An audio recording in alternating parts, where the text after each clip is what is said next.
Hello students, आइए start करते हैं आज का सेशन। आज के सेशन में हम सीखने जा रहे हैं ट्री ट्रेवर्सल का इन ऑर्डर मेथड।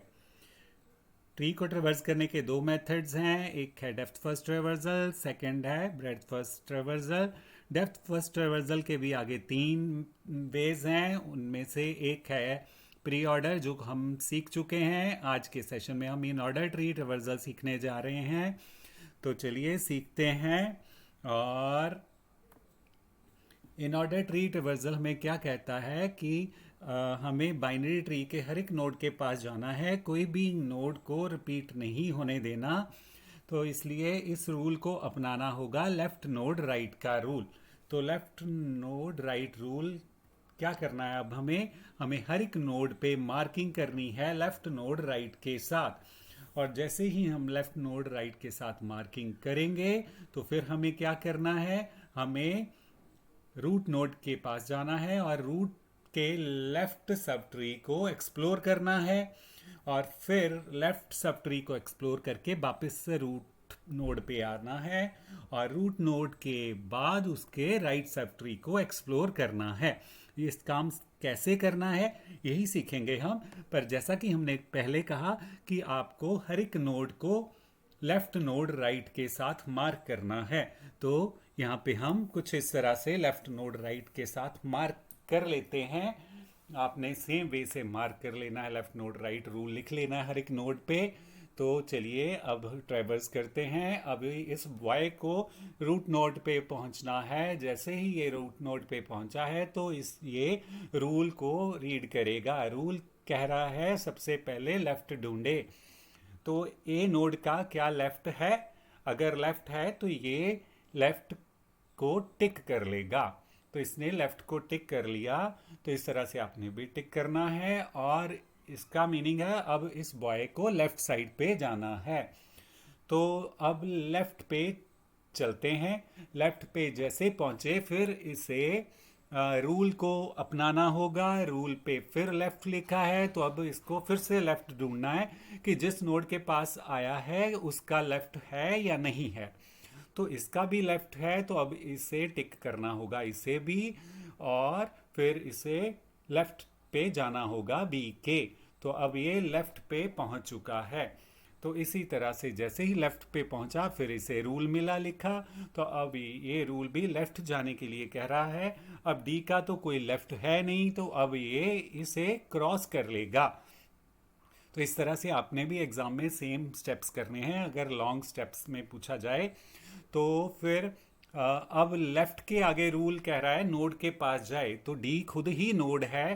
तो अब ये नोड को टिक कर लेगा और जिस नोड को टिक किया है उसका लेबल विजिटेड सो फार लिस्ट में ऐड कर लेगा। डी को ऐड कर लिया है। अब नोड से आगे रूल कह रहा है राइट की तरफ जाना है। अब डी का तो राइट है नहीं, तो इसलिए अब ये इसको भी क्रॉस कर लेगा। अब डी के आगे जाने के लिए कोई रास्ता नहीं है।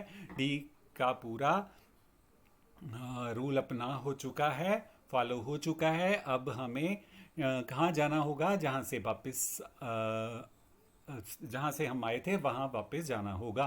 तो डी से अब फिर वापस बी की तरफ जाना होगा। फिर रूल देखना पड़ेगा। अब बी के पास जो रूल है लेफ्ट टिक है, आगे नोड अनटिक्ड है, तो इसके पास अब नोड के पास जाना होगा, नोड को टिक करना होगा क्योंकि बी नोड है।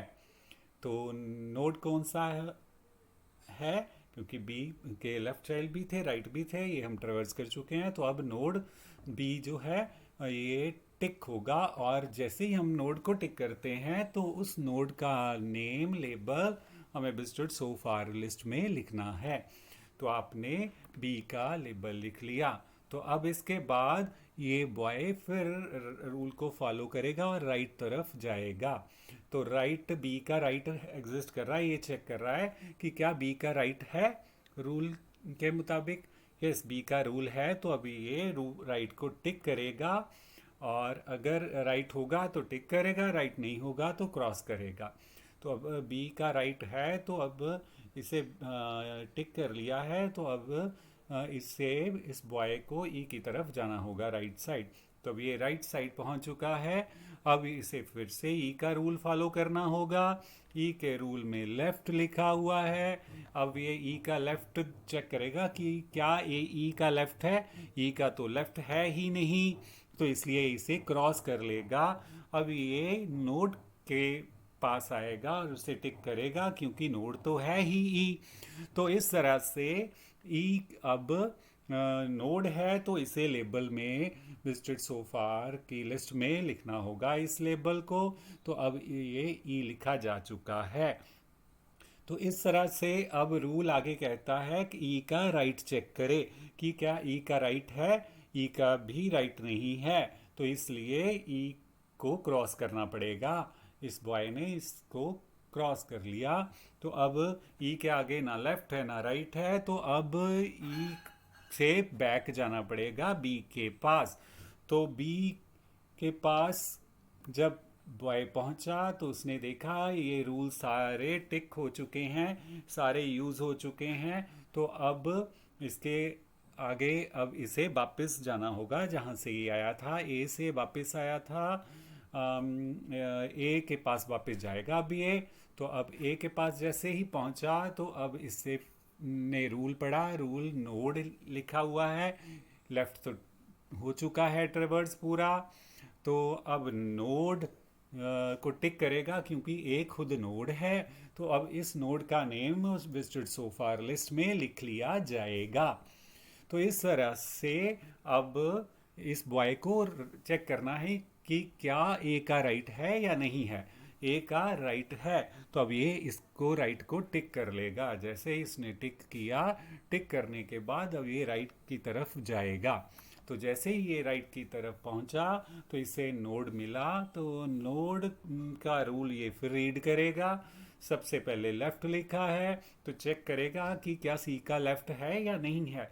तो सी का लेफ्ट है, तो अब इसे लेफ्ट की तरफ जाना होगा, पर लेफ्ट को पहले टिक करेगा। लेफ्ट को टिक किया तो अब ये टिक करने के बाद लेफ्ट पे जाएगा। सी के लेफ्ट एफ के पास पहुंचा। जैसे ही एफ के पास पहुंचा इसने फिर रूल लिखा पाया। यहाँ पे फिर लेफ्ट ढूंढेगा, क्या एफ का लेफ्ट है ही नहीं। लेफ्ट नहीं है, तो इसे अब ये क्रॉस करेगा।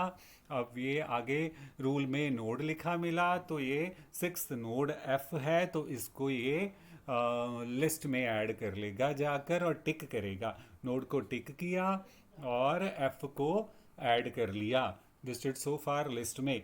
तो इस तरह से अब इसे राइट को चेक करना होगा। तो राइट को चेक करना है, राइट एफ के राइट में कुछ नहीं है, तो इसे अब क्रॉस ही करना पड़ेगा। तो अब क्रॉस किया तो अब ये देख रहा है कि एफ के आगे सब कुछ भी नहीं है, तो सारे प्रोसेस हो चुके हैं। अब इसे वापस सी पे जाना होगा। अब ये सी पे पहुंचा तो इसने फिर रूल रीड किया सी का। तो यहाँ पे दो अनटिक्ड हैं, तो अब इसे नोड की तरफ जाना होगा। सी नोड टिक कर लिया इसने, और सी नोड का जब भी नोड पे आता है ये, तो उस नोड का लेटर लेबल जो है इसे विजिटेड सो फार लिस्ट में लिखना पड़ता है। तो अब इसने वहाँ पे लिख लिया सी। तो इस तरह से अब इसे राइट की तरफ जाना होगा। अब राइट चेक करेगा सी पे कि क्या सी का राइट है या नहीं है। सो सी का राइट है, तो अब ये राइट को टिक करेगा। और अब ये टिक करने के बाद सी के राइट पे चला जाएगा।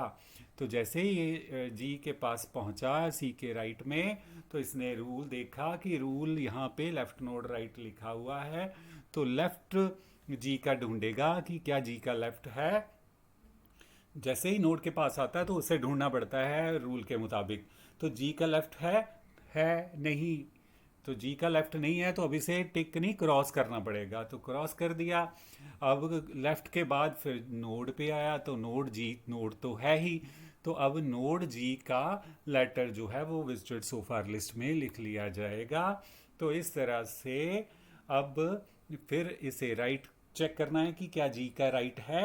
अब जी का राइट है नहीं, अगर होता तो टिक कर लेता। तो अभी तो राइट नहीं है, तो अब इसे क्रॉस करना पड़ेगा। तो अब यहाँ पे इसने देखा आगे जाने का रास्ता कुछ भी नहीं है।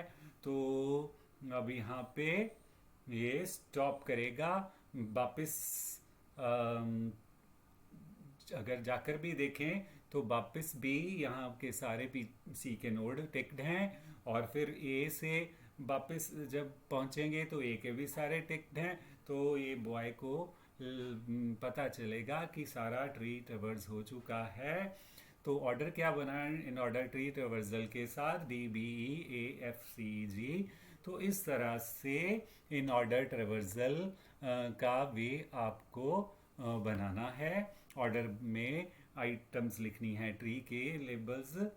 तो आई होप कि आपको अच्छे से समझ आया होगा। तो चैनल को सब्सक्राइब ज़रूर करें ताकि आपको आने वाले हर एक वीडियोस मिलते रहें, और चैनल को फ्रेंड्स के साथ भी शेयर ज़रूर करें ताकि फ्रेंड्स भी इन सेशंस का बेनिफिट ले सकें। जैसा कि हम कहते हैं डाटा स्ट्रक्चर और DBMS तो ऐसे सब्जेक्ट्स हैं जो आपको हर हाल में साउंड पे करने हैं। इन्हीं में से मैक्सिमम क्वेश्चनिंग होती है एग्ज़ाम में भी और इंटरव्यूज़ में भी। तो स्टॉप करते हैं यहीं पे। Thank you, have a nice time, keep on watching our channel and subscribe please.